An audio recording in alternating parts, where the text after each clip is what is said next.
Good morning, all the students. I hope that you each and every student must be fit and fine. Dear student, one quotation for today for all of you. You must be enjoying this very quotation. That is what: wealth lost is nothing lost. Wealth lost is nothing lost. Health lost is something lost. If character lost is all thing lost. Dear student, that is why you each and every student must be disciplined in your life.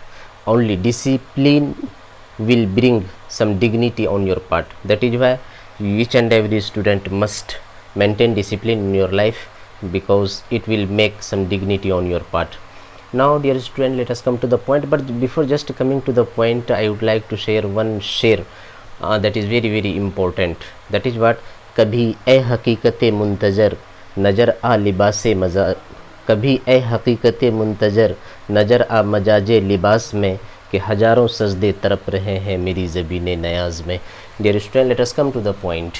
जैसा कि सारे बच्चे आज पिछले वाली videos में यानी 19th videos में हम लोगों ने टेस्ट लिया था, और आज का जो वीडियो है आज भी टेस्ट ही है आप सारे बच्चों का। आप लोग कितना रिवीजन किए हो और कितना तुम लोगों से सोल्व हो रहा होगा तो अभी पता चलेगा। तो जैसा कि बच्चे फिर एक बार मैं इन्फॉर्म कर दूं सारे बच्चों को कि Oxford Union English is the name of this very YouTube channel, and right now Inqalabi series are going on, और इनकलाबी सीरीज़ ए। और आज का वीडियो जो होगा बच्चे, ये 20th वीडियो यानी 20वां वीडियो है। तो सारे बच्चे बिल्कुल आई होप दैट कि you each and every student must be ready. Now let us come to the point कि कल भी टेस्ट था और आज भी टेस्ट है। अब देखो, ये कुछ सेंटेंसेस है बच्चे दिए हुए, और मैं इस बात का इंश्योर करना चाहता हूँ, यानी यकीन दहानी कराना चाहता हूँ आप लोगों के हक़ में कि ये लंबे लंबे सेंटेंसेस हैं, लेकिन घबराने की कोई बात नहीं है। और चूँकि अभी हमने 10 से स्टार्ट नहीं किया है, मैं सिर्फ इस बात को इंश्योर करना चाह रहा हूँ कि जो आइटम से चल रहा है अभी, जैसा कि क्या चल रहा है, एसेंशियल्स ऑफ सेंटेंसेस, तो इसमें जो हमने बता रखा है कि subject, verb, object, direct object, indirect object, modified object, rest, ये सारे आइटम्स हैं सेंटेंस के। और जब तक इन आइटम्स को आप नहीं रिकॉग्नाइज कर पाते हैं, नहीं आइडेंटिफाई कर पाते हैं, तो then it becomes very tough task for all of you to translate any Hindi sentences into English. The small types of sentences may be translated into English, but longer types of sentences, most of the student, not only most of the student but most of the teachers face difficulty. So that is why you mustn't face difficulty in future related to this very language and literature.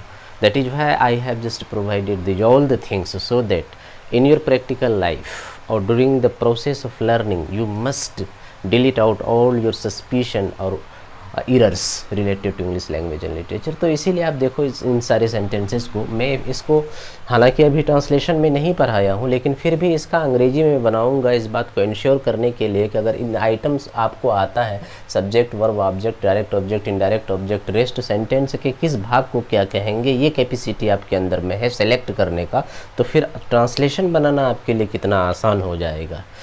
और जिस बच्चों के लिए, जिस student के लिए, जिस शख्स के लिए ट्रांसलेशन बनाना आसान, तो उसके लिए अंग्रेजी बोलना आसान। इस बात को, this point must be kept in your brain.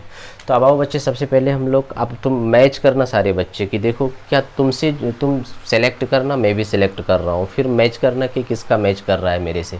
पहला वाला वाक्य है कि हमारे मुल्क के अनेक महान नेताओं ने इस विषय पर गहराई से विचार विमर्श किए होंगे। यानी हमारे मुल्क के अनेक महान नेताओं ने इस विषय पर, यानी महान नेताओं ने इस विषय पर गहराई से विचार विमर्श किए होंगे। तो सबसे पहले इसमें कौन सब्जेक्ट, कौन ऑब्जेक्ट, कौन वर्ब, कौन रेस्ट क्या है, तो देखो बच्चे कि हमारे मुल्क के अनेक महान नेताओं ने विचार विमर्श किए होंगे। तो विचार विमर्श करना मतलब कंसीडर, तो ये पूरा का पूरा ये पोर्शन जो है ये वर्ब है।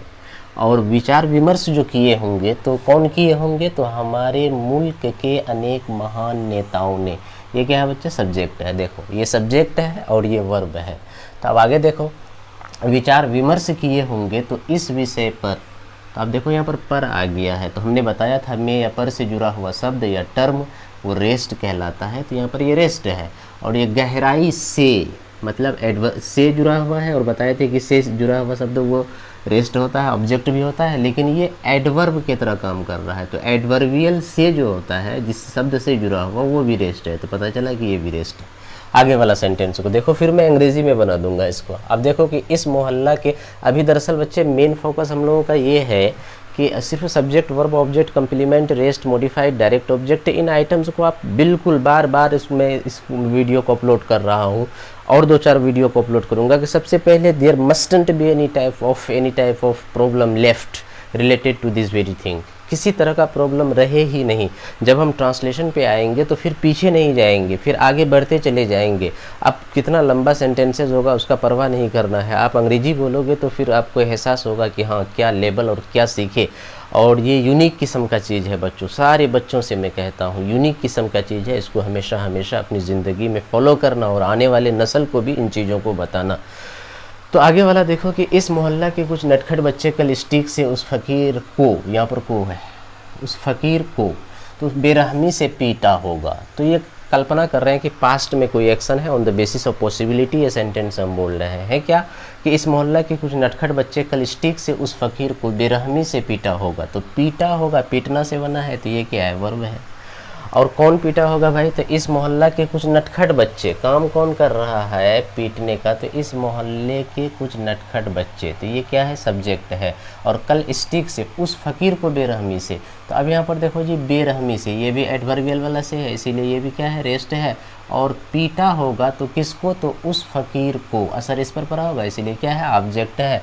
और कल जो है ये टाइम डिनोटिंग वर्ड है, बताए थे कि टाइम डिनोटिंग वर्ड रेस्ट होता है, इसीलिए ये रेस्ट है। और स्टिक से देखो से जुड़ा हुआ है, और लेकिन चूंकि से जुड़ा हुआ है ये कंसल्टिंग टचिंग वाला है, इसीलिए ये भी क्या है, रेस्ट है।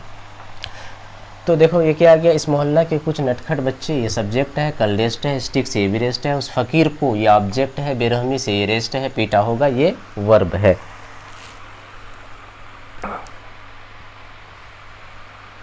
अब उसके बाद देखो बच्चे कि कल क्लास में कुछ लापरवाह स्टूडेंट ज़ोर ज़ोर से चिल्लाने की कोशिश कर रहा था। तो सबसे पहले देखो कि यहाँ पे कि कल क्लास में कुछ लापरवाह स्टूडेंट, तो कुछ लापरवाह स्टूडेंट ये क्या है, सब्जेक्ट है। ज़ोर ज़ोर से, देखो ये एडवर्ब वाला से है, तो इसीलिए ये भी ये क्या है, रेस्ट है। और चिल्लाने की कोशिश कर रहा था, तो कोशिश कर रहा था ये क्या है, वर्ब है। चिल्लाने की मतलब चिल्लाने के लिए, तो के लिए आ रहा है, इसीलिए ये पिछले वाले वीडियोस को, ये जितनी बात को मैं जिस आधार पर यहाँ सेलेक्ट कर रहा हूँ, इन सारी बातों को मैं पिछले वाले वीडियो में बता चुका हूँ इन डिटेल। अगर किसी बच्चा को यहाँ पे अगर दुश्वारी सामना करना पड़ रहा हो या फिर दुश्वारियाँ हो रही है, तो आप पिछले वाले वीडियो को देखें। तो क्योंकि इन सारी बातों को मैं वहाँ डिटेल से बता रखा हूँ कि अगर कोई रेस्ट है तो क्यों है, अगर कोई ये वाला भी रेस्ट है तो क्यों है, ये वाला भी रेस्ट है तो क्यों है। जैसा कि हमने बता रखा है ये टाइम डिनोटिंग वर्ड है इसीलिए रेस्ट है, और ये टचिंग वाली पॉइंट को दिखा रहा है इसीलिए ये रेस्ट है, और यहाँ पर एडवर्बियल से को दिखा रहा है इसीलिए रेस्ट है। तो इन सारी, अगर ये वर्ब है तो क्यों है। अब इस बात को समझाने के लिए मैं यहाँ नहीं समझाऊंगा, क्योंकि पिछले वाले वीडियोस में मैं समझा के रखा हूँ।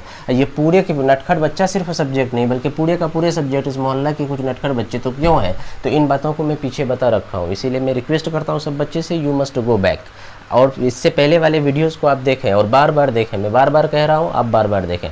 तो आप देखो कि कुछ लापरवाह स्टूडेंट जोर जोर से चिल्लाने की, मतलब चिल्लाने के लिए, तो क्या है, मॉडिफाइड ऑब्जेक्ट है। क्या है जी, मॉडिफाइड ऑब्जेक्ट है। अब उसके बाद देखो यहाँ पर क्लास में बताए थे कि कोई भी वर्ड में या पर से जुड़ा हुआ रहता है तो वो रेस्ट होता है, इसीलिए क्लास में ये रेस्ट है। और कल टाइम डिनोटिंग वर्ड है इसीलिए ये क्या है, रेस्ट है। तो अब देखो बच्चे ये हो गया। अब अगला वाला, भारत के प्रधानमंत्री भारत से गरीबी खत्म करने के लिए एक प्रभावशाली योजना बनाए थे पिछले वर्ष। गौर से देखना कि भारत के प्रधानमंत्री भारत से गरीबी खत्म करने के लिए, यानी भारत के प्रधानमंत्री भारत से गरीबी खत्म करने के लिए एक प्रभावशाली योजना बनाए थे पिछले वर्ष। तो बनाए थे पिछले वर्ष, तो सबसे पहले कौन बनाए भाई, तो भारत के प्रधानमंत्री यानी भारत के पीएम यानी भारत के प्रधानमंत्री, ये क्या है, सब्जेक्ट है। आगे देखो गौर से कि बनाए थे, तो बनाना से बनाते, ये बनाए थे ये क्या है, वर्ब है। और पिछले वर्ष ये क्या है जी, रेस्ट है। और क्या बनाए थे, तो एक प्रभावशाली योजना, ये क्या है, ऑब्जेक्ट है। अब देखो तो ये प्रभावशाली योजना जो बनाए तो क्या करने के लिए, तो ख़त्म करने के लिए। देखो जी, ये भी ख़त्म करना, ये वर्ब है, ये वर्ब है। हमने बता रखा है कि जब वाक्य में दो वर्ब आ जाए और जिस वर्ब के आखिर में के लिए, के हेतु, के वास्ते, के सिलसिले में ये आता है तो उसको क्या बोलते हैं, मॉडिफाइड ऑब्जेक्ट। तो इसीलिए ख़त्म करने के लिए ये ख़त्म करने के लिए ये वाला पोर्शन मॉडिफाइड ऑब्जेक्ट है। अब उसके बाद देखो कि ख़त्म करने के लिए किस चीज़ को, तो गरीबी को, ये क्या हो गया, ऑब्जेक्ट हो गया। अब देखो कहाँ से, भारत से, यानी भारत से गरीबी को ख़त्म कर देगा, मतलब भारत से गरीबी जुदा हो जाएगी। और से ऐसा से जो जुदाई को बताता है उसको क्या कहते हैं, रेस्ट कहते हैं। तो ये भी रेस्ट है, तो हो गया। अब इन आइटम्स को अगर आप सेलेक्ट कर लिए डियर, तो it will be very easy task for you to translate into English, but right now I haven't started tense, that is why I am not going to just give you the formula. On the basis of the given formula you will have to frame out different sentences.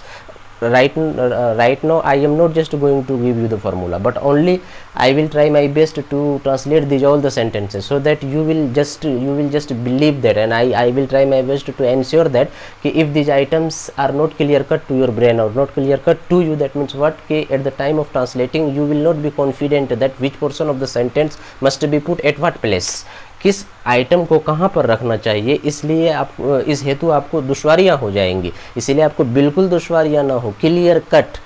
तो इस item को जब तक आप identify नहीं कर पाओगे तो it will be very tough task for you dear. That is why I request you again and again that what, you must keep these items in your brain very well or in an organized way, so that you will be called my student. My student means what, related to these very items or maybe any sentence in the world. If you get an opportunity to translate any type of sentence, maybe most difficult, doesn't matter, but nobody can may solve, but you could easily solve that things. And any types of sentences could be easily solved by you. That means what, could be easily translated by you. That is why I want to make you like those very translator who can translate any types of sentences spoken in day-to-day life or anything else.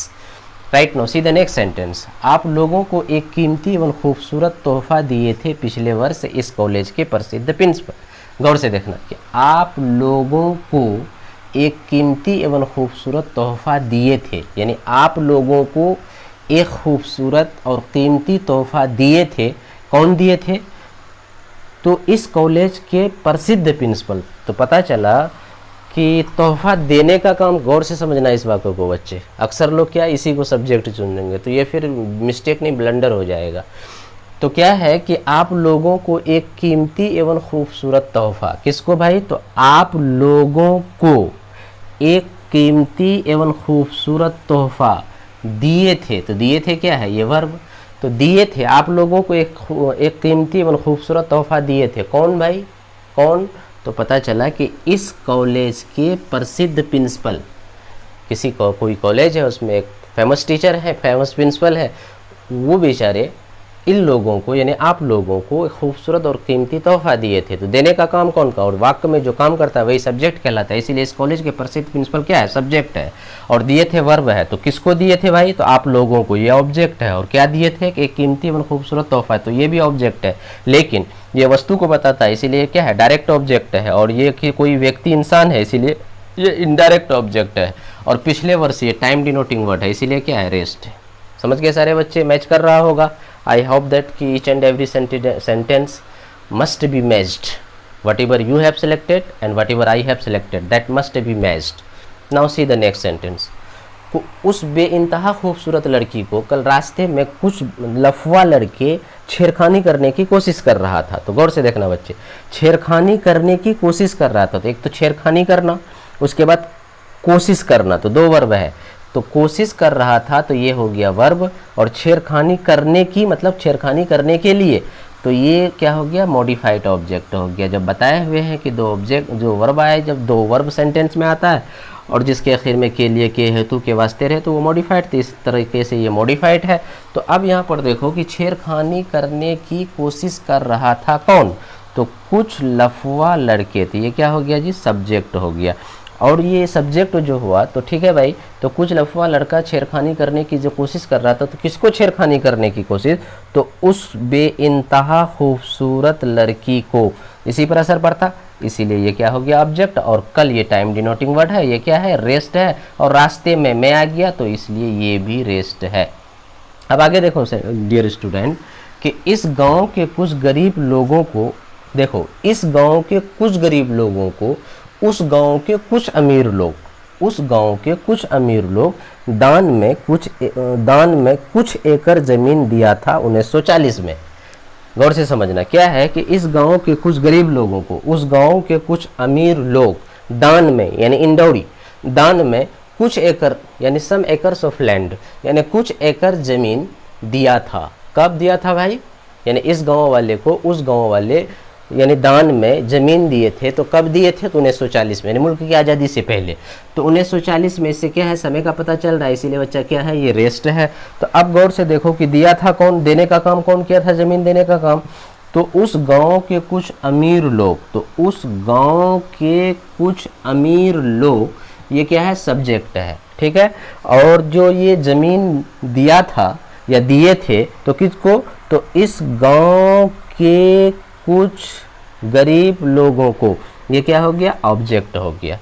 अब यहाँ पर देखो जी कि इस गांव के कुछ गरीब लोगों को, और दिया था क्या चीज़, तो कुछ एकड़ ज़मीन, कुछ एकड़ ज़मीन। तो ये भी ऑब्जेक्ट, लेकिन ये कैसा ऑब्जेक्ट, डायरेक्ट ऑब्जेक्ट। और ये कैसा ऑब्जेक्ट, इनडायरेक्ट ऑब्जेक्ट। ये कैसा ऑब्जेक्ट, इनडायरेक्ट ऑब्जेक्ट।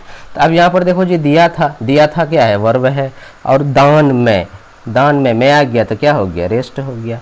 तो इस तरीके से हम लोग क्या समझे बच्चे कि इस गांव के कुछ गरीब लोगों को उस गांव के कुछ अमीर लोग दान में कुछ एकड़ ज़मीन दिया था 1940 में। तो 1940 में सबसे पहले ये जमेला ख़त्म करो, ये तो रेस्ट आ गया क्योंकि टाइम डिनोटिंग वर्ड है। तो लेकिन ज़मीन देने का काम कौन किया है, तो उस गांव के कुछ अमीर लोग। तो ये सब्जेक्ट हो गया। तो उस गांव के अमीर लोग किनको दिया था, तो इस गांव के कुछ गरीब लोगों को। ये ऑब्जेक्ट हुआ, तो कैसा ऑब्जेक्ट, इनडायरेक्ट ऑब्जेक्ट हुआ। और उसके बाद जो उन लोगों को जो दिया था, तो क्या दिया था, तो कुछ एकड़ जमीन। तो ये भी ऑब्जेक्ट है, लेकिन कैसा ऑब्जेक्ट है, ये डायरेक्ट ऑब्जेक्ट है। और दान में ये क्या है, रेस्ट है। नेक्स्ट सेंटेंस देखो, लिखा हुआ है क्या कि इस स्कूल के सभी बच्चे उच्च शिक्षा प्राप्त करना चाहता है पूरे मन से। गौर से समझना कि इस स्कूल के सभी बच्चे उच्च शिक्षा प्राप्त करना चाहता है पूरे मन से। इस स्कूल के सभी बच्चे उच्च शिक्षा प्राप्त करना चाहता है पूरे मन से, यानी आला तालीम, हायर एजुकेशन को प्राप्त करना चाहता है, हासिल करना चाहता है पूरे मन से। तो सबसे पहले हासिल कौन करना चाहता है भाई, यानी वाक्य में जो काम करता है वो सब्जेक्ट कहलाता है। तो इस तरीके से इस स्कूल के सभी बच्चे, तो इस स्कूल के सभी बच्चे, ये क्या हो गया, सब्जेक्ट हो गया। अब आगे देखो कि उच्च शिक्षा प्राप्त करना चाहता है। तो या पहले यहाँ देखो कि प्राप्त करना यानी टू रिसीव, और चाहना वांट, दो वर्ब है। और दो वर्ब रहने पर एक क्या होगा, मॉडिफाइड ऑब्जेक्ट, और ये एक वर्ब। अब उसके बाद क्या है कि इस स्कूल के सभी बच्चे प्राप्त करना चाहता है किस चीज़ को, तो उच्च शिक्षा को, हायर एजुकेशन को। तो ये ऑब्जेक्ट हो गया। अब पूरे मन से, ये एडवर्ब वाला से है, इसीलिए पूरे मन से यानी होल हार्टेडली, ये क्या है, रेस्ट है। तो अब देखो बच्चे कि ये इन आइटम्स को आप सेलेक्ट जब कर लिए, आइडेंटिफाई कर लिए कि सेंटेंस का ये पार्ट फलां है, ये पार्ट रेस्ट है, ये डायरेक्ट ऑब्जेक्ट है, ये इनडायरेक्ट ऑब्जेक्ट है। अब क्या हो गया कि जिस तरीके से किसी के लिए कोई चीज़ रिजर्वेशन होता है ना, रिजर्व है, ये मेरे लिए रिजर्व है, रिजर्वेशन है, हमको इतना मिलेगा।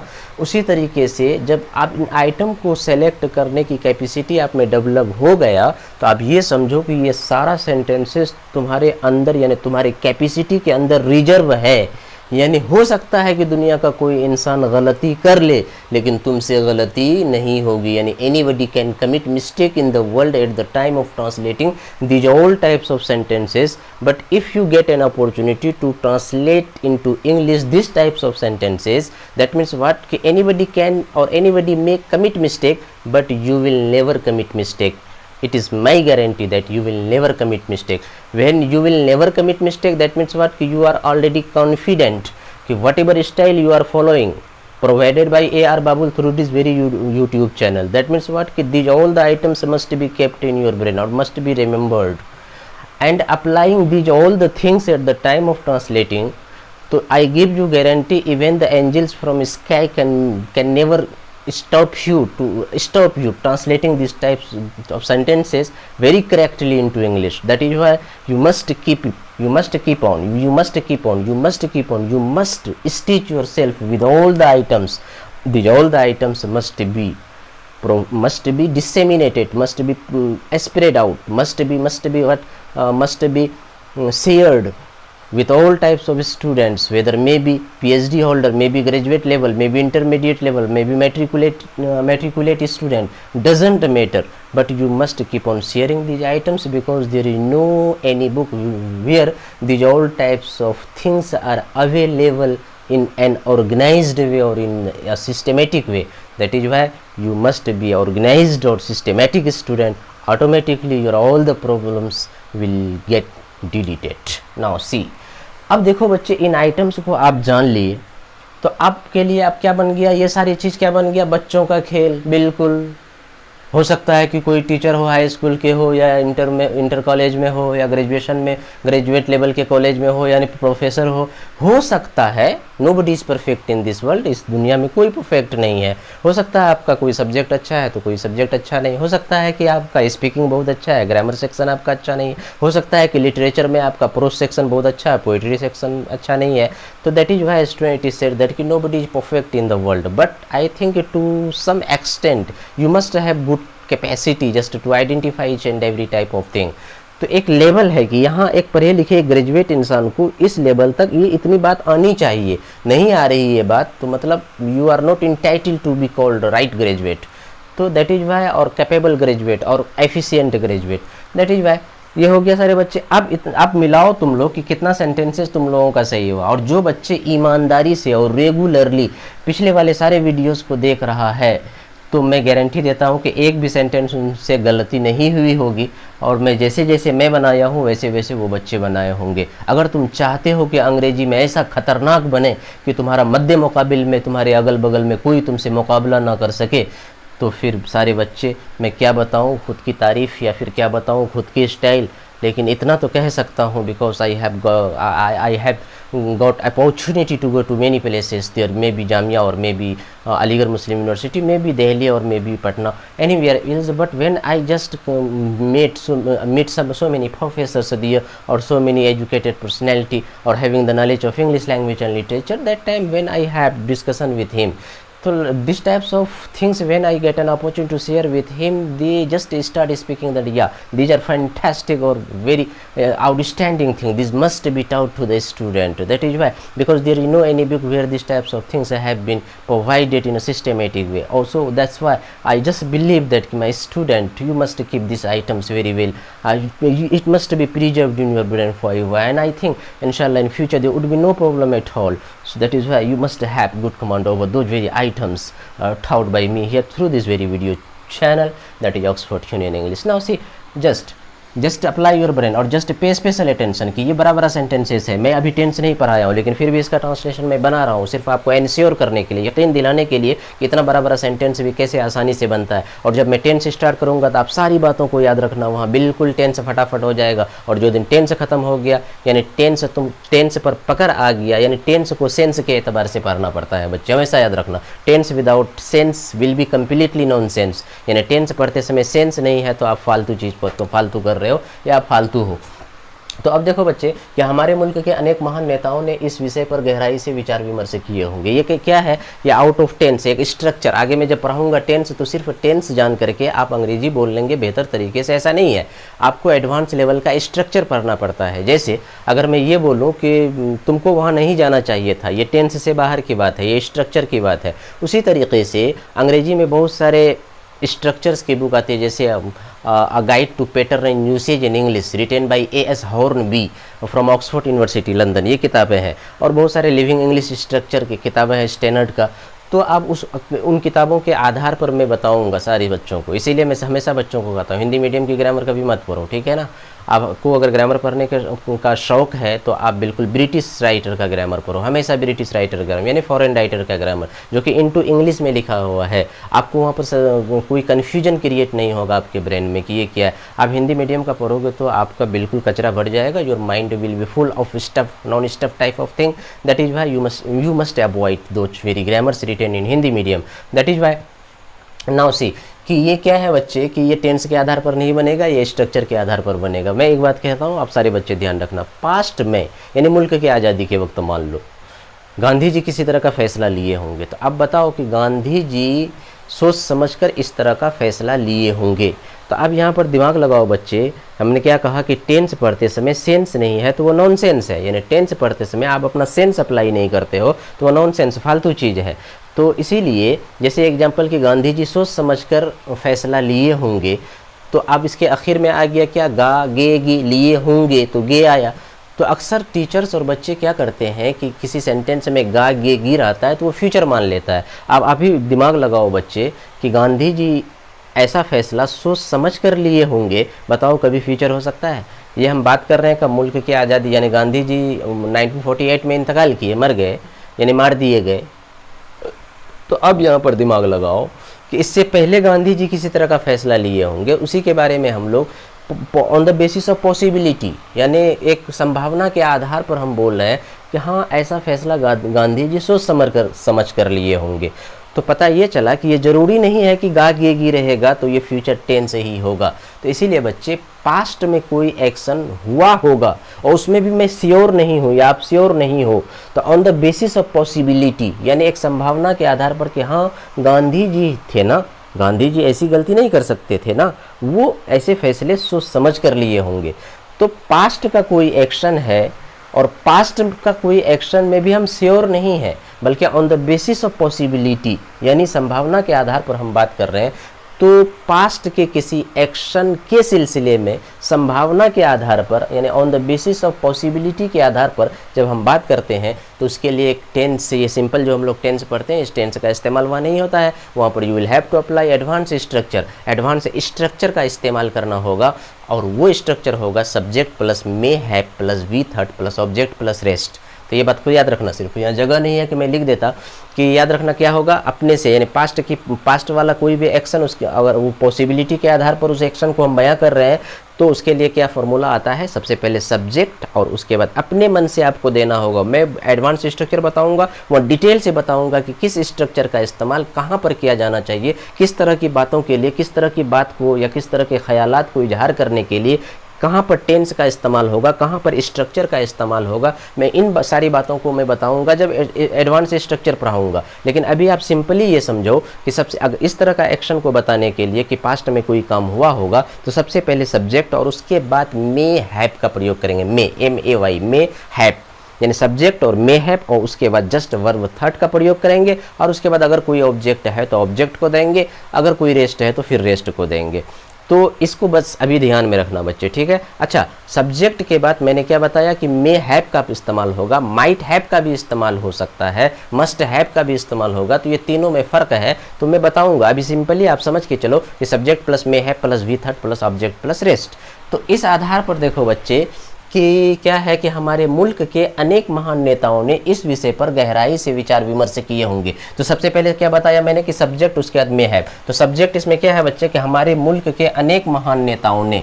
तो अब यहाँ पर देखो हमारे मुल्क के अनेक महान नेताओं, बीच में देखो बच्चे यहाँ पर क्या आ गया, का के की आ जाए, कोई लंबा टर्म सब्जेक्ट हो और उसके बीच में का के की आ जाए तो एक वाला टर्म इधर, एक वाला टर्म इधर है। तो क्या करते हैं, जैसे बिहार की राजधानी, तो कभी नहीं बोलते बिहार की राजधानी, बिहार ऑफ कैपिटल नहीं बोलते हैं, बिहार की राजधानी, तो इसको उल्टा देते हैं। क्या, राजधानी को पहले, बिहार को बाद में, बीच में प्रीपोजिशन ऑफ, यानी बिहार की राजधानी, बिहार ऑफ कैपिटल नहीं बोल करके द कैपिटल ऑफ बिहार बोलते हैं। तो इसी तरीके से वो बताऊंगा मैं जब ट्रांसलेशन स्टार्ट करेंगे। तो अभी यहाँ पर देखो कि हमारे मुल्क के अनेक महान नेताओं ने, तो अब इधर से लो, पहले इस वाला पोर्शन को लिखो, बीच में काके के लिए ऑफ दो और फिर हमारे मुल्क, उसके बाद हमारे मुल्क को बैठाओ। तो सबसे पहले अनेक महान नेता, तो मेनी ग्रेट लीडर्स। तो अब यहाँ पर देखो इसका ट्रांसलेशन में बना सब, क्योंकि सबसे पहले क्या देंगे, सब्जेक्ट, तो many great GREAT great, leaders LEADERS leaders, और काके के लिए ऑफ, और क्या है हमारा मुल्क था our country, of our country. तो अब यहाँ पर देखो बच्चे ये क्या हो गया, सब्जेक्ट, ये था ना सब्जेक्ट, हमारे मुल्क के अनेक महान नेताओं ने, तो ये सब्जेक्ट था। तो सबसे पहले हमने सब्जेक्ट को रख दिया, यहाँ से यहाँ तक ये पूरा क्या हो गया बच्चे, सब्जेक्ट हो गया। तो पता चला ये सब्जेक्ट खत्म। अभी हमने फार्मूला बताया था कि सब्जेक्ट पास मे हैव का इस्तेमाल करेंगे, तो आप अपने मन से मे हैव का इस्तेमाल कीजिए, मे हैव, मे हैव। और उसके बाद हमने क्या बताया कि वर्ब थर्ड का इस्तेमाल करना है। तो वर्ब क्या है यहाँ पर जी, विचार विमर्श करना, विचार विमर्श करना का कंसीडर। तो क्या हो जाएगा, उसका वर्ब थर्ड क्या हो जाएगा, कंसीडर का कंसीडर्ड हो गया। तो ये वाला ख़त्म। अब क्या लिखा हुआ है कि इस विषय पर और गहराई से। तो इस विषय पर दो रेस्ट है, तो पहले इस रेस्ट को लिखते हैं, तो कंसीडर्ड, और इस विषय पर, तो इस विषय पर का अंग्रेजी होता है ऑन दिस टॉपिक या on this subject, on this topic या सब्जेक्ट कुछ भी लिख सकते हो, ऑन दिस टॉपिक। तो ये बच्चा खत्म हो गया। अब बचा क्या जी, गहराई से, एक रेस्ट बचा, तो डीपली, DEEPLY, डीपली। तो क्या हो गया बच्चे कि many great leaders of our country में have considered on this topic deeply. बस हो गया ट्रांसलेशन। कितना बड़ा लंबा सेंटेंस है। अगर आपको बच्चे आइटम अगर पता होगा, मैं बार बार रिक्वेस्ट करता हूँ, प्लीज़ प्लीज़ प्लीज़ सारे बच्चे बार बार वीडियोस को देखोगे और अच्छे से समझोगे। जिस तरीके से मैं वेरी इजीली इसको सॉल्व करता जा रहा हूँ, आप मैं तो जानता हूँ, मुझे कोई ज़रूरत नहीं है, लेकिन मैं चाहता हूँ कि आप सारे बच्चे बिल्कुल मेरे से ज़्यादा खतरनाक और मेरे से ज़्यादा आप नॉलेजेबल बने इन फ्यूचर, क्योंकि इस एज में आप पढ़ रहे हो, ठीक है। और फिर आपको बहुत सारी चीज़ पढ़नी है अभी लाइफ में, और अंग्रेजी अच्छी करने के लिए सिर्फ एक चीज़ों से नहीं, आपको इंग्लिश न्यूज़पेपर पढ़ना होगा, आपको नॉवेल्स पढ़ने होंगे, आपको प्रोज सेक्शन को पढ़ना होगा, पोइट्री को पढ़ना होगा, अंग्रेजी में बहुत सारी ड्रामा की किताबें हैं, उन किताबों को पढ़ना होगा। तो फिर धीरे धीरे many a little makes a mickle, बूंद बूंद से घड़ा भरता है। तो पहले आप एक लेवल पे आओ, फिर देखना पूरी ज़िंदगी में आप ऐसी अंग्रेजी सीखोगे, फिर through out your life time you will B enjoying your self with the help of the English taut by me in the same style. तो सी कि इस मोहल्ला के कुछ नटखट बच्चे कल स्टिक से उस फ़कीर को बेरहमी से पीटा होगा। तो पीटा होगा मतलब on the basis of possibility ये भी है कि पीटा होगा। अब पीटा होगा कि नहीं पीटा होगा, तो पास्ट का कोई एक्शन है, हम पॉसिबिलिटी के आधार पर बात कर रहे हैं, तो उसके लिए भी फॉर्मूला क्या होगा, सब्जेक्ट प्लस में है प्लस भी third plus object plus rest. तो सबसे पहले सब्जेक्ट, तो इस मोहल्ला के कुछ नटखट बच्चे, देखो जी यहाँ पर क्या आ गया, काके की आ गया, तो फिर वही वाला फॉर्मूला अप्लाई करो अभी जो मैंने बताया था कि लंबा जब सब्जेक्ट हो तो वहाँ पर क्या करते हैं, अगर बीच में काके की आ जाए तो पहले वाला पोर्शन को पहले, बाद वाला पोर्शन को पहले देते हैं, बीच में ऑफ काके के लिए ऑफ का इस्तेमाल करते हैं, फिर लास्ट वाला पोर्शन को। ये तो पूरे का पूरे सब्जेक्ट होगा। तो कुछ नटखट बच्चे, तो कुछ नटखट बच्चे का अंग्रेजी क्या होगा, सम नॉटी, NAUGSTY, सम नॉटी चिल्ड्रेन, सम नॉटी चिल्ड्रेन। और काके के लिए ऑफ, इस मोहल्ला के, ऑफ दिस लोकेलिटी, मोहल्ला का अंग्रेजी में क्या बोलते हैं, लोकेलिटी। और उसके बाद मैंने क्या बताया, मे हैव का इस्तेमाल होगा, तो मे हैव का इस्तेमाल कर देंगे, मे हैव। और उसके बाद मैंने क्या बताया कि वर्ब का इस्तेमाल होगा, तो वर्ब कौन है इसमें, पीटना, और वो भी वर्ब थर्ड का। तो पीटना का अंग्रेजी क्या होता है, बीट, और बीट का वर्ब थर्ड क्या होता है, बीटेन। तो हो गया क्या कि some naughty children of this locality may have beaten. तो पता चला कि ये सब्जेक्ट खत्म और ये वर्ब खत्म। और उसके बाद क्या देंगे जी, ऑब्जेक्ट देंगे। तो ऑब्जेक्ट कौन है इसमें, उस फकीर को, तो beaten that beggar, beaten that beggar, beggar मतलब फकीर, तो उस फकीर को। तो ये बच्चा भी ख़त्म हो गया। अब यहाँ पर गौर से देखो बच्चे कि स्टिक से और बेरहमी से और जाकर के कल, ये तीनों रेस्ट है। तो सबसे पहले देखो एक रेस्ट को हम देते हैं कि उस फकीर को, ये तो ख़त्म हो गया ऑब्जेक्ट, ये पूरा ख़त्म। अब यहाँ देखो कि स्टिक से, तो स्टिक से बताए थे क्या, कंसल्टिंग वाला है, और कंसल्टिंग वाला प्रीपोजिशन क्या लेता है, विथ लेता है। तो with a stick, with a stick, तो ये वाला ख़त्म हो गया। अब उसके बाद क्या है कि बेरहमी से, और बेरहमी से का अंग्रेजी क्या होता है बच्चा, कुरवली, CRUELLY, कुरवली या मर्सीलेसली, कुरवली या मर्सीलेसली, मर्सी MERCILESSLY, मर्सीलेसली। तो अब क्या हो गया कि some naughty children of this locality may have beaten that beggar with a stick cruelly. तो बेरहमी से भी खत्म हो गया, पूरे चीज़ खत्म हो गया। बचा क्या जी, एक चीज़ बचा, क्या बचा, रेस्ट एक बचा, क्या, कल। और कल का अंग्रेजी क्या होता है, यस्टरडे। अब इस यस्टरडे को बच्चे हम शुरू में भी रख सकते हैं, लेकिन शुरू में भी रखते तो फिर वहाँ पर क्या, कोमा देना पड़ता है। यानी इस सेंटेंस को हम ऐसे भी लिख सकते थे कि yesterday some naughty children of this locality may have beaten that beggar with a stick cruelly, इस तरीके से भी लिख सकते थे। अब देखो बच्चे कितना बड़ा सेंटेंस है कि इस मोहल्ला के कुछ नटखट बच्चे कल स्टिक से उस फकीर को बेरहमी से पीटा होगा। तो क्या होगा, some naughty children of this locality may have beaten that beggar with a stick cruelly yesterday. तो अब देखो बच्चे कि कितना लंबा सेंटेंस है, आसानी से मैं बना दिया। तो आप भी आसानी से बनाओगे। और मैं तो चाहता हूँ कि आप सारे सेंटेंस को एक बार नहीं, 2 बार नहीं, 3 बार लिखोगे, फिर अपना दिमाग अप्लाई करोगे, कौन सेंटेंस का कौन सा पोर्शन सब्जेक्ट है, वर्ब है, ऑब्जेक्ट है, रेस्ट है, फिर उसको सेलेक्ट करके अपना by applying your own brain you must frame the sentences और you must translate the sentences into English. अब अपना दिमाग लगा करके सेंटेंस, हिंदी सेंटेंसेस को इंग्लिश में ट्रांसलेट करना। अभी तो शुरुआती दौर है, अभी मैं टेंस भी शुरू नहीं किया हूँ अभी तक, तो इसीलिए बच्चे आप सिर्फ गौर से देखो कि इसका क्या इंपॉर्टेंस है। मैं असल आप लोगों को ये कन्विंस कराना चाहता हूँ कि the importance of subject, verb, object, direct object, indirect object, modified, rest. मैं बार बार इम्फेटिकली I am just stating this very point. That's why you must keep in your brain well. Now see the next sentence कि कल class में कुछ लापरवाह student जोर जोर से चिल्लाने की कोशिश कर रहा था। अब देखो जी, चिल्लाने की कोशिश कर रहा था, ये सारी चीज़ अब यहाँ पर गौर से देखना। चिल्लाने की कोशिश कर रहा था मतलब पास्ट कंटिन्यूअस टेंस है, पास्ट कंटिन्यूअस टेंस है। पास्ट कंटिन्यूअस टेंस का मतलब क्या हुआ जी, इसका फॉर्मूला क्या होगा, सब्जेक्ट प्लस वज या verb plus B four plus object plus rest. ये कौन टेंस है, अभी तो मैं टेंस पढ़ाया ना हूँ, मैं बता दे रहा हूँ कि सिर्फ इतना जानो। जो बच्चा जान रहा है ऑलरेडी तो वेरी वेरी गुड। तो क्या बच्चे की ये पास्ट कंटिन्यूअस टेंस है। पास्ट कंटिन्यूअस टेंस का मतलब हुआ कि इसका फॉर्मूला है सब्जेक्ट प्लस वज या verb plus B four plus object plus rest. तो अब सबसे पहले क्या होगा, सब्जेक्ट, और उसके बाद क्या होगा, वज या वर्ब। तो इस वाक्य में देखो कि सब्जेक्ट कौन है, तो कुछ लापरवाह स्टूडेंट। तो कुछ लापरवाह स्टूडेंट का अंग्रेजी होता है सम रिलक्टेंट स्टूडेंट, सम रिलक्टेंट, सम रिलक्टेंट स्टूडेंट, सम रिलक्टेंट स्टूडेंट्स। अब ये बच्चा पूरा ख़त्म हो गया, और चूंकि प्लूरल आ गया इसीलिए वज का प्रयोग होगा या वर्ब का, तो वर्ब का प्रयोग होगा। तो सम रिलक्टेंट स्टूडेंट्स वर्ब, उसके बाद वर्ब का प्रयोग होगा। वर्ब कौन होगा है जी, तो देखो कोशिश कर रहा था, तो कोशिश करना का अंग्रेजी क्या होता है, ट्राई। ट्राई का V4 क्या होगा, ट्राइंग।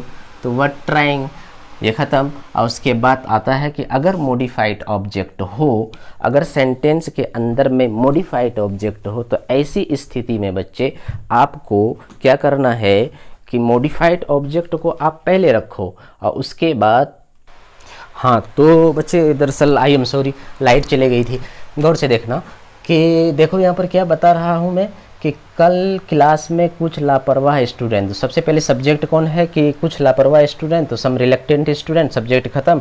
और उसके बाद चूंकि पास्ट कंटिन्यूअस है तो इसीलिए वर्ब का इस्तेमाल हुआ, और उसके बाद वर्ब का इस्तेमाल करेंगे। तो वर्ब कौन है, कोशिश करना। कोशिश करना का होता है ट्राई, और ट्राई का V4 ट्राइंग। तो मतलब बाकी सम रिलक्टेंट स्टूडेंट्स वर ट्राइंग। तो ये बच्चा पूरा ख़त्म हो गया और ये सब्जेक्ट ख़त्म हो गया। अब उसके बाद हम देंगे ऑब्जेक्ट, लेकिन चूंकि इस सेंटेंस में ऑब्जेक्ट है ही नहीं कि कल क्लास में कुछ लापरवाह स्टूडेंट जोर जोर से चिल्लाने की कोशिश कर रहा था, इसमें ऑब्जेक्ट है नहीं। तो ऑब्जेक्ट जब नहीं है तो आगे रेस्ट देंगे, लेकिन रेस्ट से पहले ये बात को देखेंगे कि अगर मॉडिफाइड ऑब्जेक्ट है तो वर्ब के बाद मॉडिफाइड ऑब्जेक्ट को देते हैं। तो इसलिए मॉडिफाइड ऑब्जेक्ट कौन है, चिल्लाने की, यानी कोशिश कर रहा था कौन चीज़ करने के लिए, चिल्लाने का। तो ट्राइंग टू साउट, चिल्लाना का अंग्रेजी क्या होता है जी, साउट। तो ये बच्चा ख़त्म। तो हो गया कि some reluctant students were trying to shout, और वो भी साउट कहाँ पर भाई, तो क्लास में, तो इन द क्लास। या फिर अगर इसको भी दे सकते हो पहले कि जोर जोर से, तो जोर जोर से का अंग्रेजी क्या होता है, loudly. We are trying to shout loudly. ये बच्चा खत्म, कहाँ पर भाई, तो इन द क्लास। ये भी रेस्ट है तो रेस्ट को एक तरफ रखते जाते हैं, इन the class, in the class. तो ये बच्चा भी खत्म हो गया, और बचा क्या, एक रेस्ट बचा कल। कल का अंग्रेजी क्या होता है, यस्टरडे। तो हो गया, मतलब हुआ कि कल क्लास में कुछ लापरवाह स्टूडेंट जोर जोर से चिल्लाने की कोशिश कर रहा था। तो some reluctant students were trying to shout loudly in the class yesterday.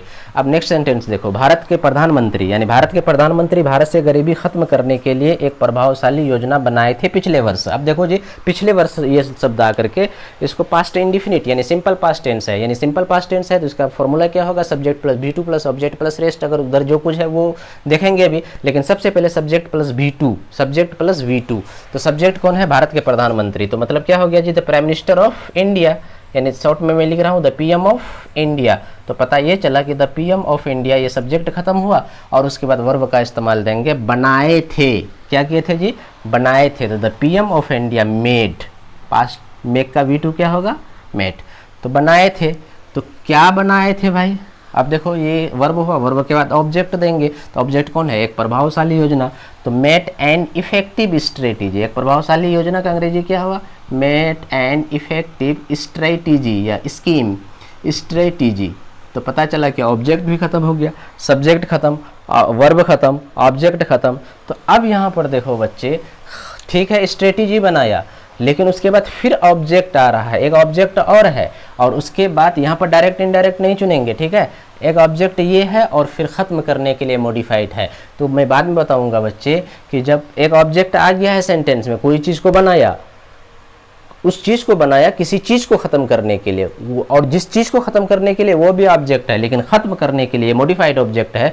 ऐसी स्थिति रहे कि एक ऑब्जेक्ट हो और फिर मॉडिफाइड हो, तो पहले मॉडिफाइड का इस्तेमाल करते हैं, फिर ऑब्जेक्ट का इस्तेमाल करते हैं। तो ख़त्म करने के लिए मॉडिफाइड के बारे में बताए थे हम कि उसके पहले टू का इस्तेमाल होगा। तो टू इरेडिकेट, ख़त्म करना का यहाँ अंग्रेजी देंगे टू इरेडिकेट। तो टू इरेडिकेट ख़त्म करने के लिए क्या, गरीबी, the poverty, to eradicate the poverty, यानी गरीबी को ख़त्म करने के लिए, यानी द, यहाँ पर द छोड़ दो, सिर्फ इतना, बाद में बताएंगे आर्टिकल क्यों वहाँ पर द को ख़त्म किया, इसीलिए सिंपल लिखो poverty, to eradicate poverty, POVERTY। तो अब यहाँ पर देखो ये भी ख़त्म। अब देखो सेंटेंस में गौर से बच्चे, अब बचा क्या, एक बचा भारत से और एक बचा जाकर के यहाँ पिछले वर्ष। तो सबसे पहले यहाँ पर देखो कि गरीबी, अब उस रेस्ट को वहाँ पर देंगे तो ज़्यादा बेटर नहीं माना जाएगा, क्योंकि इस रेस्ट को देंगे तो ज़्यादा बेटर माना जाएगा। क्यों कि ये गरीबी जो कनेक्टेड है कहाँ से, भारत से। तो गरीबी कहाँ से, भारत से। तो भारत की, यानी गरीबी को भारत के बगल में रखेंगे तो ये ज़्यादा बेहतर होगा। तो भारत से, इसीलिए to eradicate poverty from India. तो पता चला कि ये भी ख़त्म हो गया भारत से। अब बचा क्या भाई, पिछले वर्ष, तो लास्ट ईयर। अब देखो कितना बड़ा सेंटेंस था, कितना आसानी से बना। मैं चाहता हूँ कि आप भी ऐसे बनाएंगे और फिर you will speak in English और you will be speaking throughout your life in English. Next sentence देखो, आप लोगों को एक कीमती एवं खूबसूरत तोहफा दिए थे पिछले वर्ष उस कॉलेज के प्रिंसिपल। तो आप देखो जी, दिए थे, ये भी पास्ट इंडिफिनिट आया, ये भी पास्ट इंडिफिनिट का है। अब चूंकि पास्ट इंडिफिनिट का है तो सबसे पहले अभी क्या बताया कि सबसे पहले सब्जेक्ट, उसके बाद V2, उसके बाद ऑब्जेक्ट। तो सबसे पहले सब्जेक्ट कौन है, इस कॉलेज के प्रसिद्ध प्रिंसिपल। तो क्या लिखेंगे, the famous principal, the famous principal of this college, the famous या celebrated principal of this college. तो पता चला ये सब्जेक्ट खत्म। उसके बाद वर्ब का इस्तेमाल करो। वर्ब कौन है जी, देना, यानी दिए थे मतलब किससे बना है, देना से। और देना का अंग्रेजी क्या होता है, गिव, और गिव का V2 क्या होगा, गेव। तो पता चला ये वर्ब खत्म। और किसको दिया था, हमने बताया था कि भाई आप इनडायरेक्ट ऑब्जेक्ट को पहले रखो, डायरेक्ट को बाद में रखोगा, डायरेक्ट को पहले रखोगे, इनडायरेक्ट को बाद में, तो बीच में प्रीपोजिशन टू। तो मैं अभी इनडायरेक्ट को रखता हूँ, तो आप लोगों को, तो गेव यू, तो ये ख़त्म हो गया आप लोगों को। और क्या भाई, एक कीमती एवं खूबसूरत तोहफा, तो अ कॉस्टली एंड ब्यूटीफुल गिफ्ट। ठीक है, तो पता चला ये भी खत्म, ये भी खत्म। अब देखो ये वाक्य में ये खत्म, ये खत्म, ये भी खत्म है, ये भी खत्म है। अब बचा क्या, पिछले वर्ष रेस्ट बचा। तो पिछले वर्ष का अंग्रेजी लास्ट ईयर। तो अब देखो बच्चे कि आप लोगों को एक कीमती और खूबसूरत तोहफा दिए थे पिछले वर्ष इस कॉलेज के प्रसिद्ध principal, the famous principal of this college gave you a costly and beautiful gift last year. यानी यहाँ पर देखो गौर से कि ये इनडायरेक्ट ऑब्जेक्ट को पहले रखें और डायरेक्ट ऑब्जेक्ट को अ कॉस्टली एंड ब्यूटीफुल गिफ्ट जो है ये बच्चे डायरेक्ट ऑब्जेक्ट है। यानी अगर डायरेक्ट ऑब्जेक्ट को पहले रखते, इनडायरेक्ट ऑब्जेक्ट को बाद में रखते, तो बीच में प्रीपोजिशन टू आता। यानी तब इस सेंटेंस को कैसे बोलते हैं हम, इस तरह से बोलते हैं, the famous principal of this college gave a costly and beautiful gift to you last year. ये हो जाता है। इस बात को मैं पिछले वाले वीडियो में भी बता के रखा हूँ, आप वहाँ पर गौर से देखना। आगे देखो, उस बेइंतहा खूबसूरत लड़की को कल रास्ते में कुछ लफवा लड़के छेड़खानी करने की कोशिश कर रहा था। तो आप देखो ये पास्ट कंटिन्यूअस टेंस है। सबसे पहले पास्ट कंटिन्यूअस है तो सब्जेक्ट प्लस वजवर का इस्तेमाल करेंगे। सब्जेक्ट कौन है, कुछ लफवा क्या है, लफवा लड़के। तो क्या होगा जी, some loafer student boys, some loafer LOAFER loafer boys were. तो यहाँ हो गया देखो, तो यहाँ गौर से देखना कि कुछ लफवा लड़के का अंग्रेजी हो गया सम लोफर बॉयज़, ये ख़त्म। उसके वज या वर का इस्तेमाल, उसके बाद V4 का इस्तेमाल करेंगे। तो अब यहाँ देखो वर्ब कौन है जी, कोशिश कर रहा था। तो कोशिश करना का यहाँ क्या होगा, ट्राई का ट्राइंग, तो वर ट्राइंग। ये ख़त्म। और उसके बाद अभी क्या बताए थे कि जस्ट अगर मॉडिफाइड है और उसके बाद कोई ऑब्जेक्ट है तो सबसे पहले क्या करेंगे कि मॉडिफाइड को देंगे। तो कोशिश कर रहे थे क्या करने के लिए, तो छेड़खानी करने का। छेड़खानी करने का अंग्रेजी क्या लिखेंगे जी, मोलेस्ट। तो टू मोलेस्ट, MOLEST, मोलेस्ट मतलब क्या होता है बच्चे, छेड़खानी करना। तो टू मोलेस्ट, तो ये भी खत्म। तो टू मोलेस्ट, किसको टू मोलेस्ट भाई, तो उस बेइंतहा लड़की को, यानी किसको मोलेस्ट कर रहा था।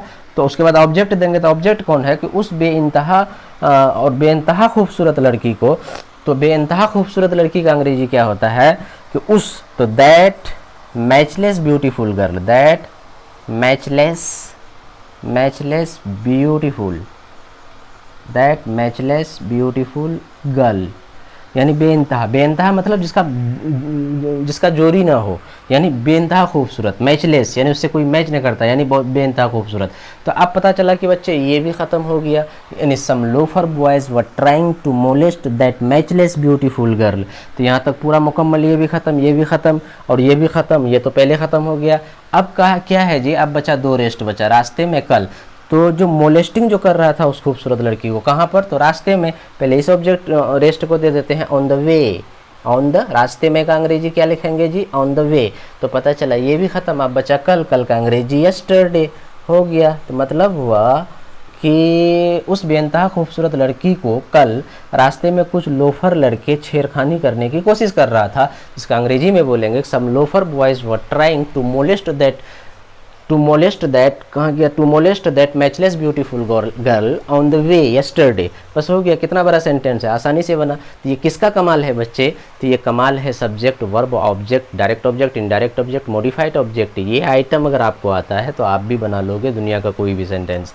अब आगे वाला देखो कि इस गाँव के कुछ गरीब लोगों को उस गाँव के कुछ अमीर लोग दान में कुछ एकड़ जमीन दिया था। सबसे पहले देखो जी सब्जेक्ट और वर्ब कौन है, तो दिया था 1940 में, मतलब सिंपल पास्ट है। सिंपल पास्ट का subject plus V2 plus object plus rest. तो सबसे पहले देखेंगे इसमें सब्जेक्ट कौन है, तो उस गांव के कुछ अमीर लोग, तो यही सब्जेक्ट है। तो उस गांव के कुछ अमीर लोग, इसका अंग्रेजी क्या होगा, some rich people of that very village, यानी some rich people of that village. तो इसको क्या लिखेंगे बच्चे कि सम रिच पीपल, यानी पीपल जिसको बोलते हो तुम लोग, some rich people of that village, some rich people of that village. और उसकी ये तो पूरा का पूरा सब्जेक्ट हुआ, यानी सब्जेक्ट खत्म। उसके बाद क्या है जी, दिया था, ये क्या है, वर्ब। वर्ब को दो, देना का अंग्रेजी गिव, गिव का V2 क्या होगा, गिव। तो वर्ब भी खत्म। अब देखो कि दिया था, किसको दिया था और क्या दिया था। तो यहाँ तो देखो मैंने ऊपर वाला सेंटेंस में क्या किया जी, पहले हम डायरेक्ट को रखे, उसके बाद इनडायरेक्ट को, पहले इनडायरेक्ट को रखे तब डायरेक्ट को रखे। इस वाक्य में मैं घुमा दे रहा हूँ, पहले डायरेक्ट को रखता हूँ फिर उसके बाद इनडायरेक्ट ऑब्जेक्ट को रखूंगा। तो यानी गेप के बाद ऑब्जेक्ट देंगे, यानी verb, subject plus V2 plus object. तो सब्जेक्ट तो ये हो गया कि some rich people of that village, ये सब्जेक्ट हुआ, गेप ये V2 हुआ। उसके बाद ऑब्जेक्ट, तो ऑब्जेक्ट देखो यहाँ पर दो ऑब्जेक्ट है, क्या क्या है कि इस गांव के कुछ गरीब लोगों को और जाकर के कुछ एकड़ जमीन। तो ये भी ऑब्जेक्ट वो भी ऑब्जेक्ट, फर्क क्या है कि ये डायरेक्ट ऑब्जेक्ट है और इस गांव के कुछ गरीब लोगों को ये इनडायरेक्ट ऑब्जेक्ट था। पहले इसमें हम क्या करते हैं, ऑब्जेक्ट की शक्ल में पहले डायरेक्ट ऑब्जेक्ट, कुछ एकड़ जमीन, सम एकर्स ऑफ लैंड। इसका अंग्रेजी क्या होगा, सम एकर्स ऑफ लैंड, या some acres of land, some acres of land. तो पता ये चला, ये खत्म। तो अब पता चला कि डायरेक्ट को पहले दिया, अब इनडायरेक्ट को बाद में रख रहे हैं। इसका मतलब क्या होगा, टू का इस्तेमाल होगा। और इस गांव के कुछ गरीब लोगों के, इस गांव के कुछ गरीब लोगों को, तो to some poor people of this village, to some poor people of this village. तो पता ये चला क्या जी, ये भी खत्म हो गया। अब देखो कि वो भी खत्म हो गया, अब ये भी खत्म हो गया, अब ये इधर ये भी खत्म हो गया। अब बचा क्या, दान में, यहाँ पर क्या बचा, दान में, और उसके बाद बचा 1940 में। तो दान में दिया था 1940 में। तो गौर से देखना, तो दान में का अंग्रेजी क्या होगा जी, इन डौड़ी। गौर से देखना बच्चे, यहाँ जगह नहीं इसीलिए मैं शॉर्ट में लिख रहा हूँ, इन डौड़ी, DOWRY, इन डौड़ी। तो पता चला कि दान में कहाँ गया, यहाँ पे दान में। तो यहाँ से देखना कि इस गांव के कुछ गरीब लोग, ये भी खत्म हो गया ये पूरा। उसके बाद उस गांव के कुछ अमीर लोग, ये भी खत्म हो गया। दान में इन डौड़ी, ये भी खत्म हो गया। कुछ एकड़ ज़मीन, तो ये भी पहले ख़त्म हो गया, दिया था, ये भी ख़त्म हो गया 1940 में। तो आप क्या करेंगे यहाँ पे कि इन डौरी अब कब भी 1940 में, तो इन 1940 बस हो गया। तो पता ये चला कि इस गांव के कुछ गरीब लोगों को, उस गांव के कुछ अमीर लोग दान में कुछ एकड़ ज़मीन दिया था 1940 में। अब अंग्रेजी में बोलेंगे some rich people of that very village, क्योंकि उस गांव के लोग इस गांव के लोगों को कुछ एकड़ ज़मीन दिया था दान में 1940 में। तो क्या हुआ कि some rich people of that village gave some acres of land to some poor people of this village, और उसमें भी क्या जी, some poor people of this village किस शक्ल में, इन डौरी का 1940 1940 में। तो पता चला, देखो कितना बड़ा सेंटेंस है बच्चे, और एक्यूरेटली ट्रांसलेशन बन रहा है, इजीली बन रहा है, तो आप सबसे भी बनेगा। नेक्स्ट सेंटेंस देखो कि इस स्कूल के सभी बच्चे उच्च शिक्षा प्राप्त करना चाहता है पूरे मन से। तो ये चाहता है प्रेजेंट इंडिफिनिट यानी सिंपल प्रेजेंट टेंस है, और सिंपल प्रेजेंट का फॉर्मूला होता है सब्जेक्ट प्लस V1 या V5 plus object plus rest. अगर मॉडिफाइड है दोस्तों फिर क्या करेंगे, सबसे पहले सब्जेक्ट देंगे और उसके बाद वर्ब देंगे, उसके बाद मॉडिफाइड को देंगे, फिर तब ऑब्जेक्ट को देंगे, तब फिर उधर रेस्ट जो रहेगा वो देंगे। तो वो तो टेंस में जब आऊँगा तो वहाँ पर आऊँगा, लेकिन अभी यहाँ पर देखना जब तक कि इस स्कूल के सभी बच्चे, तो इस स्कूल के सभी बच्चे का मतलब हुआ कि all the children of this school या all the students of this school. तो मैं यहाँ ये लिख रहा हूँ कि all the children of this school, all the children of this school. ये पूरा का पूरा क्या हुआ बच्चे, सब्जेक्ट हुआ। तो ये खत्म हो गया।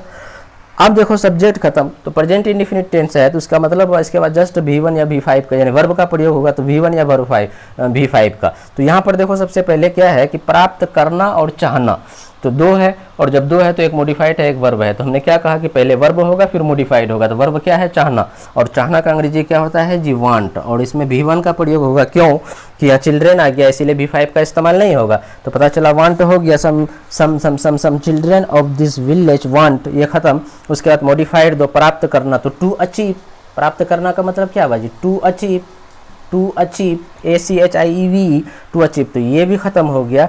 अब मॉडिफाइड के बाद ऑब्जेक्ट देंगे, तो ऑब्जेक्ट कौन है यहाँ पर जी, उच्च शिक्षा, और उच्च शिक्षा का अंग्रेजी क्या होता है जी, हायर एजुकेशन, हायर एजुकेशन। तो पता ये चला कि ये भी खत्म। अब देखो ये भी खत्म, ये भी खत्म, ये भी खत्म, ये भी खत्म। अब बचा जी आखिर में रेस्ट, पूरे मन से, पूरी तबीयत से, पूरे मन से, और पूरे मन से का अंग्रेजी होता है होल हार्टेडली, WHOLE, होल, और हाइफन दे देंगे थोड़ा सा, हार्ट लिख दो, उसी में ED लगा दो, LY कर दो, होल हार्टेडली। उसको क्या बोलते हैं, होल हार्टेडली। तो अब देखो बच्चे कितना बड़ा बड़ा सेंटेंसेस है। ये सारे सेंटेंसेस को मैं आसानी से बना दिया, और आसानी से दरअसल बनाने के पीछे में मेरा the intention of translating these all the sentences, only the intention behind is that कि you must be ensured so that कि if you don't possess the capacity to recognize which portion of the sentence is what, whether it may be subject or direct object, indirect object, modified object, rest, if you don't have good command over those very items, that means what कि it will be very tough task, it will be Herculean task for you to translate all the Hindi sentences into English. And if you know this thing well, that means what कि any sentence in the world can be translated by you very easily. That is why I request each and every student again and again keep on watching these all the videos very carefully, and just make notes and try to just share the videos to others so that they also can get benefited. So each and every student here, once again I am just going to thanks especially because so many students in great number are just sharing the videos, and after that they are just commenting in a beautiful way, and from the core of my heart I thank you each and every student. Keep on watching and stitch yourself with all the videos, and try to just sharing this video to a great number of student. Dear student, now I would like to just end this video of today. और सारे बच्चे इस बात को तो जान ही रहे हो, आज 20वां यानी 20th 20वां का अंग्रेजी क्या बोलते हैं, अंग्रेजी में 20th TWENTIETH 20th यानी 20वां वीडियो था। और अगला वाला जो वीडियो होगा बच्चे, फिर मैं इसी तरीका का 2-4 और कराना चाहता हूँ, फिर मैं उसके बाद 10 से शुरू करूँगा। तो मैं तब तक के लिए उम्मीद करता हूँ कि इससे पिछले वाले सारे वीडियोज़ यानी लगभग 18-20 वीडियोज़ हो चुके हैं बच्चे, मैं 10 से जिस रोज़ शुरू करूँ, मेरा दिल चाहता है कि सारे बच्चे ये सारे 18-20 वीडियोज़ हैं, ये सारे वीडियोज़ को कायदे से देख लेना। उसके बाद मैं 10 से जब स्टार्ट करूँगा बच्चे, तुम देखना कि इससे पहले ना कभी पढ़े थे, फिर इसके बाद और पढ़ने की ज़रूरत नहीं होगी। It my full challenge, that is why each and every student हमेशा याद रखना कि a regular is a good teacher is that, a good student is that who is a regular reader. And always remember this thing also कि time is very precious, time is very precious, that is why you must value and appreciate whatever time is on your part. You must appreciate, you must make the best use of your precious time, because time is moneyless, it can't be bought. That is why dear student, हमेशा याद रखना, वक्त को जिसने नहीं समझा उसे मिटना पड़ा है, वक्त को जिसने नहीं समझा उसे मिटना पड़ा है, बच गया तलवार से तो फूल से कटना पड़ा है। That is why I hope that each and every student must have the repercussions and reflections of the share on your brain, so that you could understand and you could channelize your time in the right direction, and you must make the best use of your precious time. If you just appreciate and your precious time, that means what, one day this time, if right now if you are just spoiling your time, one day you yourself will say that I have spoiled that time, but time itself might have spoiled me. That is why presently each and every student respect your time, appreciate your time, and make the best use of your precious time. Then one day this phenomena or this process of yours, if you follow this very honestly, then it will make you great, inshallah. Thank you very much, wishing you all the best.